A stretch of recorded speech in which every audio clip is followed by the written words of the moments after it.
The iPhone 18 Pro Max might be getting the biggest camera upgrade Apple has shipped in almost a decade. And here's the wild part. We're not even hearing this from Apple. What's up, guys? B-Key here, and we're hearing it because someone got hacked. Let me explain. So let's start with the leak that's actually driving a lot of this story, because it's kind of insane. Back in June, a ransomware group breached Tata Electronics, one of Apple's manufacturing partners in India, and dumped over 200,000 files, more than 630 gigabytes, onto the dark web, according to Reuters and Al Jazeera. We're talking supplier maps, drop test photos, camera and battery documentation for a phone that hasn't even been announced yet. Apple's said publicly it's concerned and looking into it, but hasn't disputed the contents. And here's why it matters even more than it sounds like. Tata Electronics reportedly assembles something like a quarter of the world's iPhones now, up from just 6% 4 years ago. So when a partner that big gets hit, a lot of Apple's secrets end up sitting in one basket. Rough day for Apple. Honestly, kind of a gift for us. Next up, the design. According to Macworld, the Pro and Pro Max are expected to keep a similar silhouette to the 17 Pro, but with a smaller dynamic island, thanks to some Face ID components moving under the glass. A Weibo leaker originally claimed the front camera itself disappears under the display, then walked that back and clarified it's really just the infrared Face ID sensor doing the vanishing act, not the camera. A couple of other well-known leakers backed up that corrected version, and some reports are floating a number too, around a 35% reduction in dynamic island size. Quick fact check while we're here, there was also a rumor that this year's Pro models would be noticeably thicker. Macworld's own sourcing pushes back on that pretty hard, and says thickness stays about the same, just with a bigger camera bump. So don't believe every thickness rumor you see. Half of these leaks contradict each other, which is honestly half the fun of covering this stuff. Now, the display might be the sleeper upgrade nobody's talking about enough. A Weibo tipster claims the supplier is struggling to hit Apple's brightness targets for these panels, which is exactly the kind of problem that only shows up when a company is pushing specs way past what's currently possible. Other industry reporting backs up part of that, saying production issues are pushing some panel orders to a different supplier entirely. Current estimates point to peak brightness climbing from 3,000 nits toward the 3,200 nit range, still at 6.3 inches for the Pro and 6.9 inches for the Pro Max. Is a couple hundred extra nits going to change your life? Probably not day to day, but if you've ever tried to read your phone at the beach in July, you'll take it.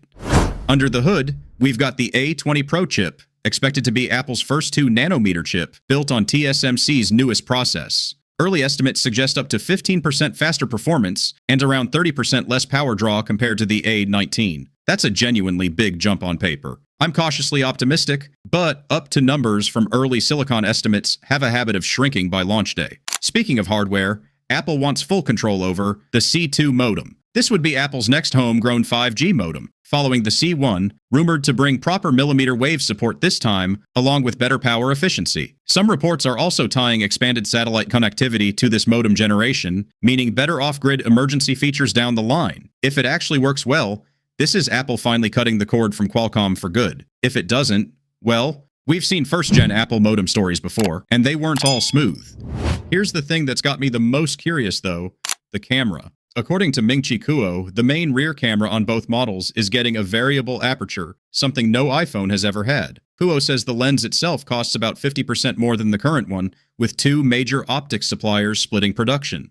And this isn't just a rumor floating in a vacuum anymore. Reporting tied to the Tata Electronics leak backs up that this camera module is real and already moving through production as of earlier this year. A physically adjustable aperture on an iPhone would be a legitimately new trick, not just better sensor, same formula, like recent years. While we're on the camera, let's knock out RAM, storage, and zoom together, since a few outlets have bundled these into the same supply chain reports. Multiple sources point to 12 gigabytes of RAM across the Pro lineup, and storage climbing as high as 2 terabytes on the Pro Max. There's also chatter about a much bigger periscope zoom sensor than what's on the 17 Pro Max right now. I want to flag that one a little more cautiously. The specific number floating around hasn't been corroborated by the bigger names yet, so treat it as directionally plausible rather than locked in. Next, the battery, and this one's a little funny. According to Digital Chat Station, posting on Weibo, the Pro Max could pack a battery over 5,000 milliamp hours in China, and somewhere around 5,100 to 5,200 internationally, since that version skips the physical SIM tray. For comparison, the current Pro Max sits around 5,088. So is this a massive jump? Not really, it's a modest bump. But paired with a more efficient chip, real-world battery life could improve more than the raw number suggests. I'll take a boring battery leak that's probably true over an exciting one that probably isn't, any day. Now for colors, because people always care about colors. A new colorway called Dark Cherry is expected to replace Cosmic Orange, and other reporting has floated purple, brown, and burgundy tones in the mix too. Apple loves cycling out one bold color a year, so this tracks. Dark Cherry over Cosmic Orange, honestly, solid trade. Last thing before we wrap this up, price and timing.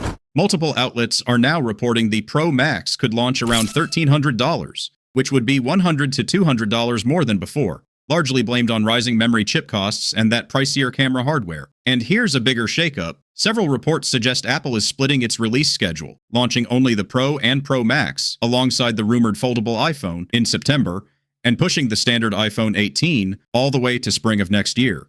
If that's true, that's a real change to how Apple's been doing this since 2007. I'm not fully sold Apple pulls the trigger on a price hike this large, but the memory chip shortage argument is at least a real one this time, not just leaker speculation. One more thing worth knowing, this phone isn't launching into a vacuum. The Galaxy S26 Ultra is expected to bring its own variable aperture camera and strong display brightness, so Apple isn't introducing a feature nobody's seen.